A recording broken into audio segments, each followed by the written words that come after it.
Was there another question?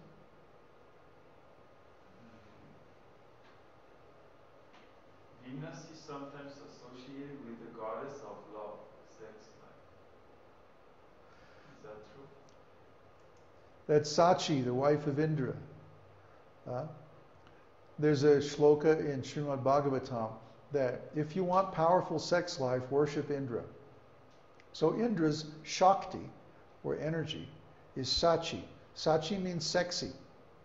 That's what it means in Sanskrit. So Sachi is Indra's wife, or Indra's, what do I want to say? Consort, his energy.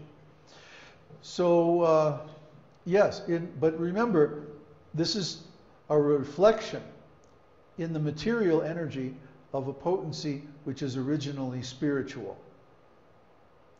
Whenever this happens, there's going to be some distortion.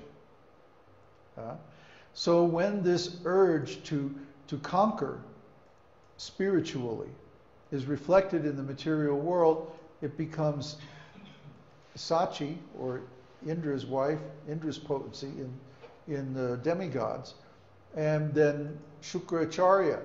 Shukracharya defeats the demons by cheating them.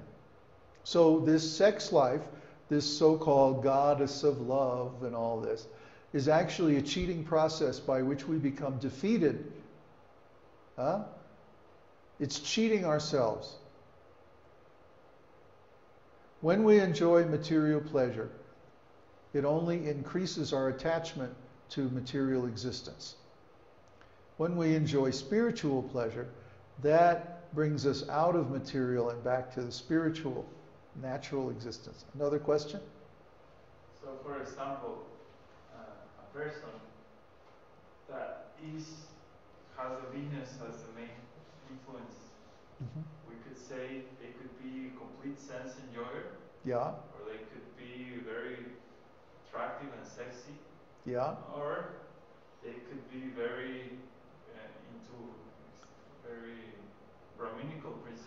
Yeah. Prabhupada, when his movement started in America, originally he didn't want to preach to women. He wanted to be like, a typical guru in India and just have brahmacharis and men as disciples.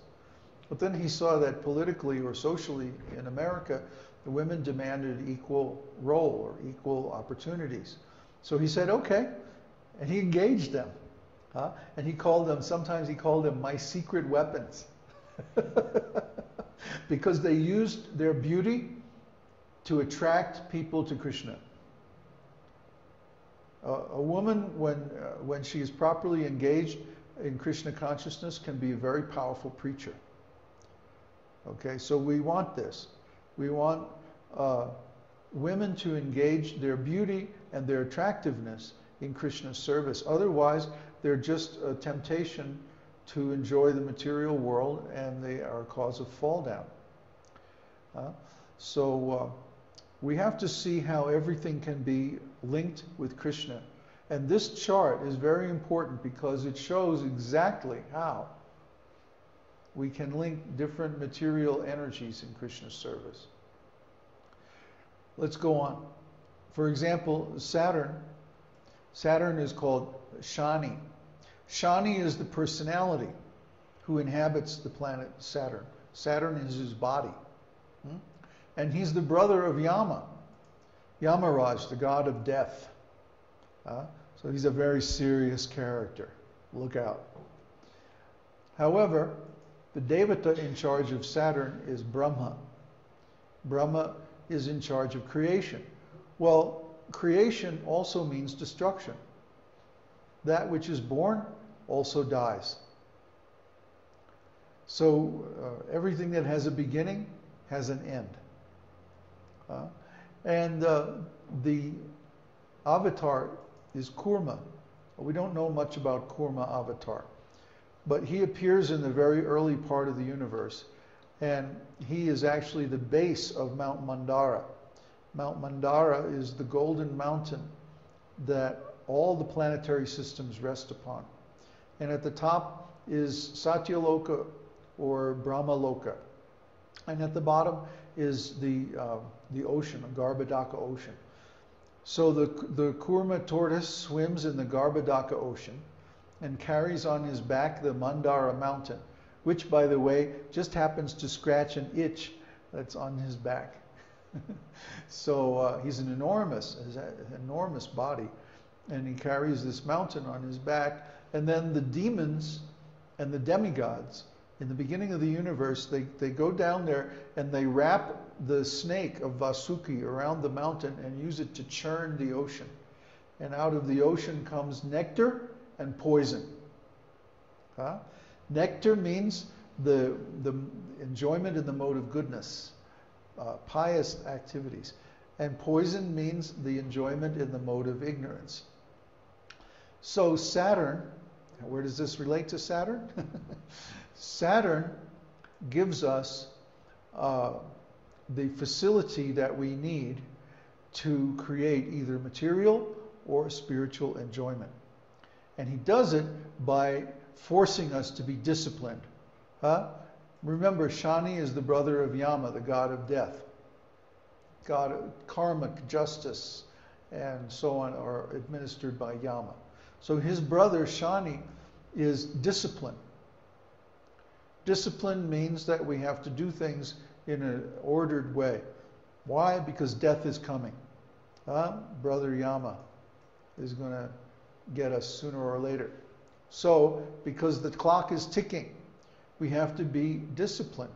We have to be organized. We have to have clear goals and methods to pursue them. And this is all because of Brahma. Brahma Vidya, or understanding of the Brahma's influence and activities in the creation, is primarily about time. The different waves of time and structures of time are organized by Lord Brahma. From the kalpas and the mahayugas down to the hours and seconds of the day. Everything is orchestrated by Brahma. He's the one who creates the original vibration that pushes the whole material energy into the forms of the creation. So this discipline that's why music is considered very important. Music also comes from Brahma. And Brahma's knowledge of music is very deep. It's ultimately spiritual. The 5 flavors of spiritual love are expressed in the different intervals of the musical scale, the 7 svaras. And it's a very deep science. So by studying this science, we become disciplined. And therefore, the study of music is recommended for everyone. If you don't learn anything else in life, learn music.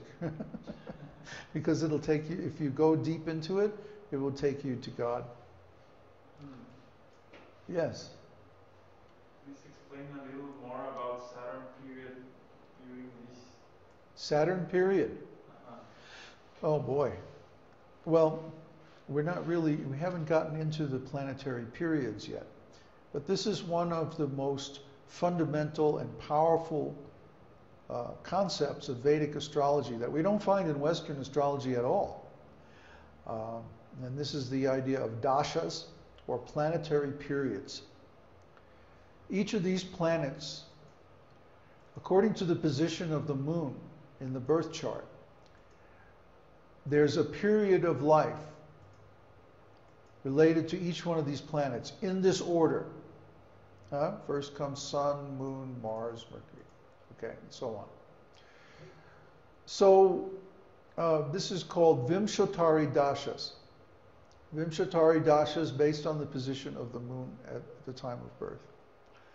And by knowing these dashas or planetary periods, we can understand what the different periods of our life are going to be. Just like, for example, when someone's in Jupiter period, then they're incredibly lucky. Everything happens by grace. They have natural authority. People listen to them.